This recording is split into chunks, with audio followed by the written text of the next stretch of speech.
Welcome to Leaders Lift, the podcast for existing, aspiring, and any and all leaders. And remember, we are all leaders in some way, shape, or form.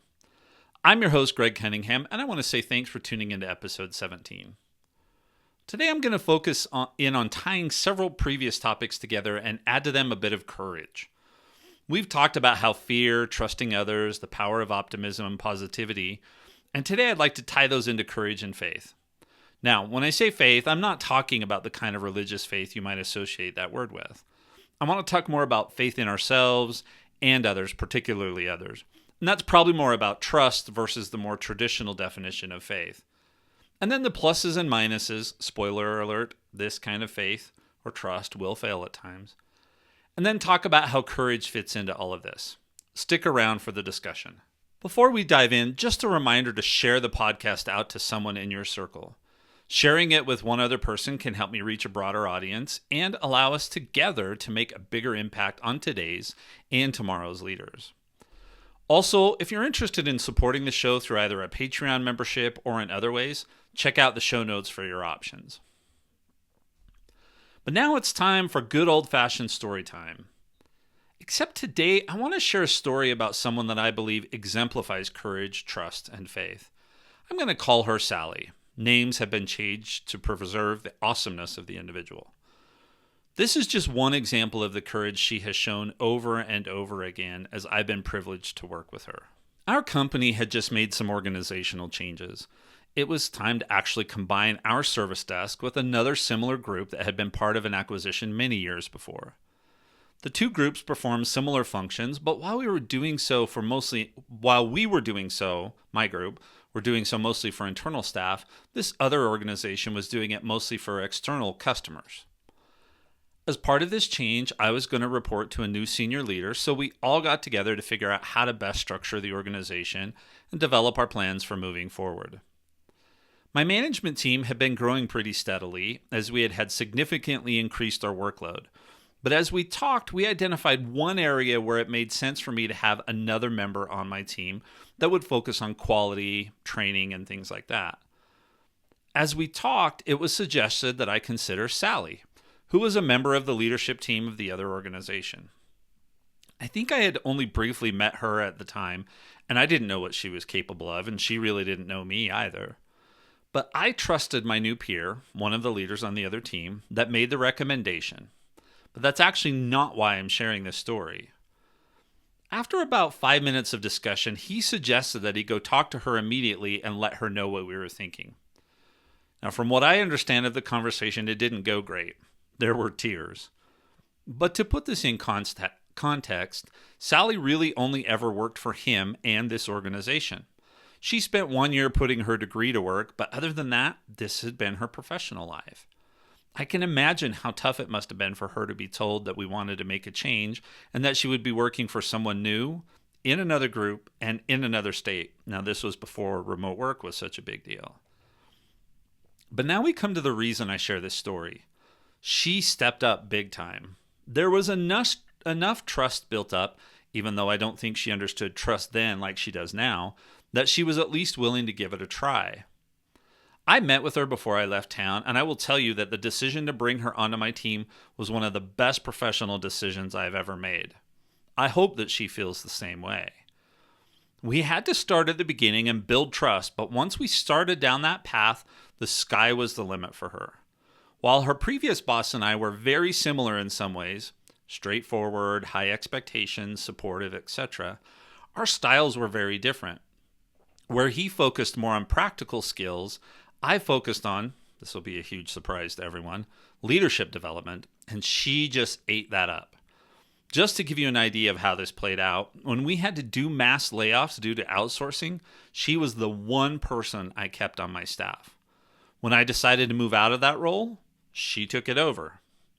The lesson here, her willingness to show courage and give trust really made a difference in her career, mine, and then the lives of countless others.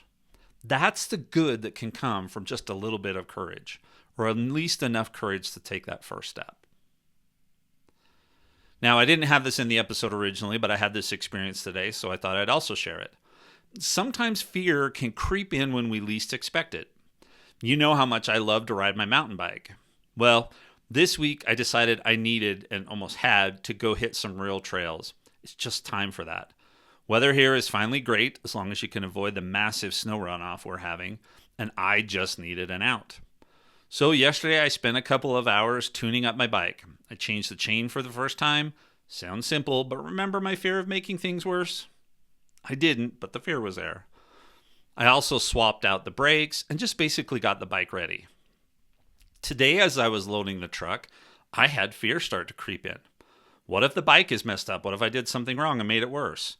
What if I'm so out of shape I can't make it? What if the trails are covered with water?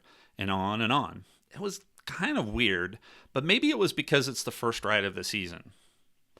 I still went, and it was an absolutely amazing experience. In fact, I'm going to try and do this once a week. The trails were great. The bike was great. Yes, I had to walk some of the hills, but that will come in time as I get in better shape. And to think that I would have missed all of that if I had let those worries and fears pull me down. This may sound very simple, but this and the first story show how fears can impact things big, like a career, and small, like going for a bike ride. And the role that courage, even if it's just a little bit, can play in helping make our lives more of what we want them to be. Okay, so there's the bonus story. For today's Little Lift recommendation, I want to recommend another book. I don't think I've recommended it before, but it's called Reaching Your Next Summit by Manly Feinberg II. Not that it's all about courage, but the stories are amazing examples and never would have happened if Manly hadn't had the courage to tackle some new things and go after experiences that to me are almost unfathomable. He is an avid rock climber, thus the title, about reaching for the summit, and ties things into reaching that next milestone on your journey. Talks about climbing overseas. He talks about climbing El Capitan in Yosemite. It's just amazing. And see if you can find the links to the courage. I've been in conference sessions where he spoke, and those are incredible as well. So I'll put a link to his book in the show notes. Now, with those stories as background, let's introduce today's topic. While I really want to focus on courage, I have to connect that with several other topics as they really are inseparable. A couple of weeks ago, we dove into fear, and then last week I talked about relevance. One of the great things about relevance is that it can help you overcome fear. So it feeds into courage. It's amazing what happens when you can align your higher purposes, what you want out of life or who you want to become, remember last episode, with something that has brought fear into your mind or heart. Let's say that one of your goals in life is to lead a large organization. Let's not focus on the why, the motives, but assume that you want to do that for a good reason. You've been working at the same company for a decade and have moved up to a great position, but maybe you've hit a ceiling. So what do? Well, you can sit around and wait for something to possibly come up. That's the easy thing to do. It's comfortable and probably the easiest thing that you could do in that situation. But then you leave to chance whether you'll get the opportunity you really want. I have experience with this, waiting around. So trust me when I say leaving this kind of things to chance is not a good idea. So you start thinking about applying for this great opportunity someone that knows your goals sends your way. But then the fear comes in. All the ones we've talked about. Fear of failure, imposter syndrome, and more. So you recognize the fear and start trying to work through it, including identifying the relevance and applying for the position, how it aligns to your much broader purposes. Is that enough? Maybe it is sometimes. But just for our example today, let me make it more difficult. You apply for the position because you have nothing to lose there. After a few interviews, you get super excited and it seems like everyone on the hiring side thinks you're a great fit. In an interview with a senior executive, they mention how impressed everyone is to the point that they would like you to consider a position leading an entire division, something you hadn't thought about. Awesome. Fantastic. And then they mention that the position is a brand new position, opening a brand new office, and it's overseas. Now, pause for a moment. Some of you might think this is an opportunity of a lifetime. Yeah, sounds great to some. But since this is my example, I get to tell you that our main character has only worked at this one company, never even traveled overseas, and does not speak the language. So fear kicks in. In this extreme scenario, no matter how much this aligns with your higher goals, there's going to be some fear, trepidation, worry, anxiety, etc. In our personal lives, there are also situations where we can find the relevance, but that's not enough by itself to overcome our fear. If you recall the story I told about dropping out of college several episodes ago, I knew it was the right thing at the time. It aligned with my higher purposes. But there was still a lot of fear. Fear of others' reactions, fear of failure, fear of not being able to provide for my family. And all of that was a challenge. Do you remember Indiana Jones and the Last Crusade? He's standing on the edge of a huge rock drop-off, but the Holy Grail is in a cave on the other side. There is zero evidence that there is a way across. But his dad's research told him to take a leap of faith. He did, in spite of his fears, and made it across. All three of these scenarios had alignment with higher purposes, meaning, and relevance. But in order to move forward, they still required courage. Courage to take one step, and then another, and then another. So let's talk about courage and tie it in with some of our previous topics. But before we do that, I just want to encourage you to check out the show notes. Besides links to all of my standard resources like my website, the YouTube channel if you want the video version, social media, that kind of stuff, I also have a link to sign up for my email list, the link to my feedback form, and I would love to get your feedback, and links for things like my book recommendations for the episode. So go ahead and check out those show notes.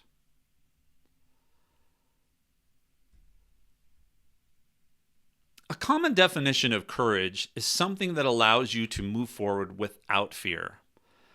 Now, to me, that definition implies that you found something that has pushed fear aside so that it no longer exists. I don't think that's the case at all, or at least not usually. I think courage is something that helps us move forward in spite of fear, doubt, worry, anxiety, etc. Just thinking about a simple example here, I've mentioned before a business trip that I took to evaluate potential outsource partners. When we went on that first trip, I had only traveled overseas one other time, and that was for my church mission, which was a very different scenario. My mission was from 1994 to 1996, when the world was a different place, and the business trip was in 2015. The preparation and logistics were kind of crazy as the company didn't have a travel agency. I'd also been told all kinds of horror stories about going on this kind of a trip, lost luggage, getting sick, safety and security, etc. Now, some of those stories became very real when I got the list of vaccinations I needed before I could go and the list of medications it was suggested I take with me.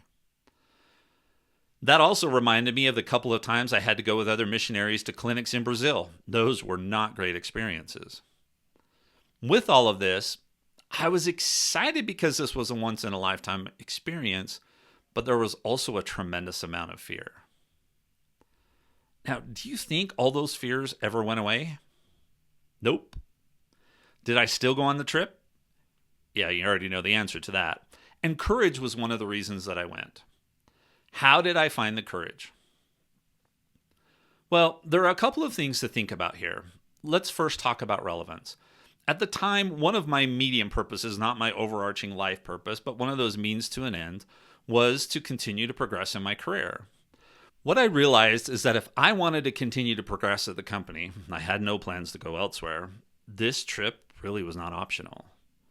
Also, I was pretty sure that the result of this trip would be that I would get an expanded role in the organization, so there was alignment with my career goals at the time. That started to help me work through the fear, and I started to move my thoughts away from all the things that could go wrong and started getting excited about the potential positive outcomes of the trip. See that previous episode. Some of those were seeing new countries, proving that I could handle a more strategic role, advancing my career, etc. So that was first. Now, the second thing ties in with the discussions we've had previously on planning, especially how plans can help us work through fear. In this case, I realized that I didn't have to make the full plan. The vendors that were hosting us had done this hundreds of times and had provided us with plenty of information to build out our own version of the plan. So I started working through the various recommendations and requirements that I was given. I got the vaccines. I made sure I had all the medicines. I knew what to pack and what not to pack. I just kept working through and checking off the plan items. I even threw in some emergency preparedness knowledge to supplement what we were doing. And as I worked through that plan, I found it easier to push the fear aside. So I found relevance, and I built and followed a plan. Third, and we'll talk about this a little more in a bit, I had built up good relationships with a few of the leaders that were going, especially the consultant leading the trip. Those relationships of trust helped me realize that when things didn't go perfectly, I wouldn't be on my own. That's actually one of my biggest concerns about unfamiliar situations in general, having to tackle them all by myself. But in this case, I'd be around others I trusted. I know that there were a bunch of other things that we did to get ready, but those are the three that I remember the most. And those three are the ones that allowed me to muster the courage to push my fears to the back and get on the airplane. So to recap, I had to find relevance in what I was doing. I needed to get educated and build a plan and execute on it. And then I had others that I could rely on. I hope this example helps you get a better idea of what I mean by courage being the ability to move forward in spite of fear and all of its synonyms, all of the things that go along with it. If you think back 2 episodes to the one on fear and my suggestions for how to overcome it, recognize it and how negative it is, begin focusing on the positives, remind yourself that most decisions are not final, get educated, and then build a plan that has enough flexibility built in to be adaptable, I want you to realize that what we're really doing when we work to overcome fear is doing what needs to be done, all of those things, to build up our courage until the courage is stronger than the fear. And that's what I had to do in this example. Building up courage like this not only helps us overcome fear, but it can also help us tweak our attitude when it needs it. Now, what do I mean by that? When we're afraid, it's generally driven by negativity. Those negative drivers can easily work their way into our attitudes. We become negative about a situation, person, opportunity, etc. So when we build courage to overcome fear, it can also have the side effect of helping us be more positive and optimistic. Positivity and optimism can improve our performance and help us better handle key situations. Let's go back to my travel example. If I had not worked through the fears that I had, but somehow still got on the plane, what would that trip have been like? Oh, total sidebar. This reminds me of one of my favorite shows when I was a kid, and still is, The A-Team. Mr. T played B.A. Baracus in the series, and he had a huge fear of flying. Every time they needed to get on a plane, they had to knock him out. Sure why I've thought of that right now, except that maybe some of you can relate. So maybe they had to knock me out to get me on the plane if I hadn't overcome the fears. I don't know. Anyway, back to the example.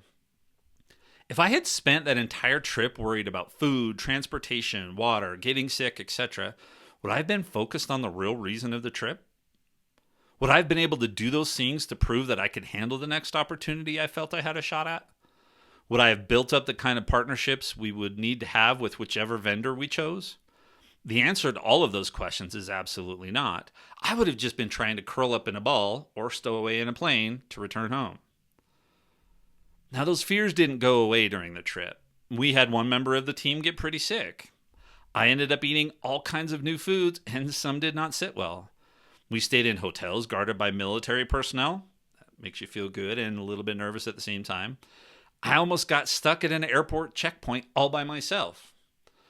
All of these kinds of things reminded me that the fears I had worked through were still there. But I was able to go back through the preparations we had made, remind myself why I was there, and work with the others to make the whole trip a success. The end result of working through all of this was that I did have a once-in-a-lifetime experience. My career did advance, and then I made several other trips back there, some of which were by myself, which I realized I really enjoyed. There's the introvert part coming out. I just wouldn't have wanted to do that the first time. And those trips were also successful. All of this because I was able to build up just enough courage to move forward. So that leads me into the next subtopic. When we think about building up courage, what do we want the courage to do for us? I already mentioned that I don't believe that courage eliminates the fear or the worries. If it doesn't eliminate them, what does it really do? Well, here's my take. I believe that we build up just enough courage to take that first step, then the second one, then the third, and then maybe to take the third one again because you took a step backwards. But what happens when we allow courage to push fear aside enough to start moving is that we build up momentum. And once you get good momentum, it's pretty hard to stop. It's like your parents telling you that Saturday is the day for you to deep clean your room and you try to stay in bed as late as possible. But eventually you get drug out of bed, maybe by the ear, and you have to start cleaning. Once you get going, you pick up momentum, and then by the time it's done, you realize that the result is a good thing. I don't know if that makes any sense, so let's go back to my trip. For me, I had to get that first bit of courage that allowed me to stop thinking about all of the negatives of the trip. Then once I started getting excited about the possibilities, I could take the second step, which was to start taking in all the advice and recommendations from those that knew what they were doing. At that point, I had momentum and just had to keep reminding myself that I wasn't traveling alone. Those steps and that momentum made it possible for me to go back a few months later for the project launch by myself. No traveling companions, a totally different itinerary. Was there fear? Sure. Did it hold me back? It didn't.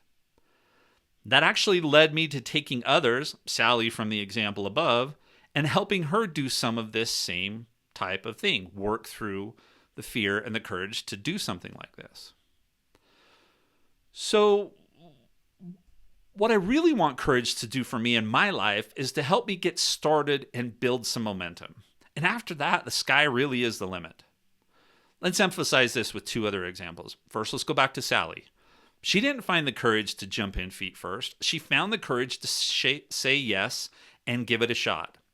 It took time for us to learn how to work together. Even a year or so later, we were still working on some of that. I gave her an assignment and didn't realize that the way I gave it to her would not lead to success.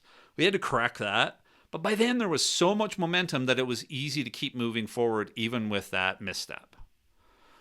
Think about Indiana Jones, about to step into that huge abyss. He somehow found the courage, I'll explain shortly where I think it came from, and took the first step. And of course, because it's Indiana Jones, he stepped onto a rock bridge. Now at that point, the camera pans around and we could all see the bridge. But he couldn't. He then had to take a second step, and a third, and so on. And right at the end, he was practically running the last few steps. So now you have multiple examples of what courage can do for us, how it can help us build momentum, and hopefully one of them makes sense to you. Now just two final thoughts. The first is around how courage and trust tie in together.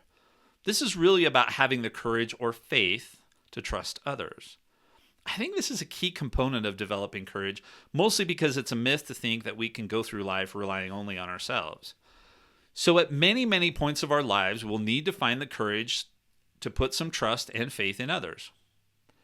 One key fear we have to overcome in these situations is the fear that we'll get burned or that things won't go the way we'd like them to. That's not so much a fear as it is pretty much a guarantee it's going to happen. None of us are perfect, so things aren't going to go perfectly, and sometimes we just get burned by putting trust in others. But as leaders, this is one area where we need to regularly practice courage if we want to help others move forward. It could be something as simple as having the courage to let your teenager go out with friends even though the last time it didn't go so well, or letting them take the car by themselves for the first time, or giving that inexperienced, high potential, a stretch assignment as part of their development plan. Find enough courage to take the first step and then let the momentum pull you forward. If I go back to the Sally and Indiana Jones examples, both of them allowed their trust in others to help them build their courage. Sally's trust in her manager helped her take the first step. For Indiana Jones, it was trust in his father and the work he had done that had helped him step off the edge. The last thought is for you to think about how you can help others find courage as well. Indiana Jones made it through all of the traps and then threw dirt back over the invisible bridge so that others could move forward. Movie example, right? Once I had worked through my fears of those international trips, I was able to help Sally go on her first trip. She had never been overseas. She then went on others by herself. Now, these are good examples of how when we learn to work through our fears and develop courage, it allows us to help others do the same. So let's go back to our fictional example above, applying for that position and being told it was a whole division, new office, and overseas. How would courage to take the first step help to build momentum? Well, once you apply and get that first interview, courage builds. Then you have a good first and second interview. Then momentum picks up. By the time you're told that they want you to take a different position overseas, hopefully there is enough momentum and you've been focusing on the potential positives enough that you can keep going and see those potential positives in this new and unexpected opportunity. Now, you still have to decide if you're going to take it or not, but hopefully it's not fear that would have you say no. We're all going to face fears in our lives. Some we may overcome. That's great. But for those where the fear is going to be ever present, let's focus on building enough courage to take the first step, and then the second, and then enough steps that momentum starts to carry us forward. And eventually the fear may only be a memory or something that's hiding in the very, very back of our minds. Take some time and think about a fear, maybe one or more, that's holding you back right now. What can you do to build up enough courage to take the first step, and then the second, and then get on that momentum train until the fear is no longer relevant, or at least is not impacting you? And I'd love to hear your story. Thank you for joining me today. Check out the show notes, subscribe, share, give us a review, provide feedback, or just join me for next week's episode. Until then, find the courage to take a first step this week or lift someone else by helping them do so.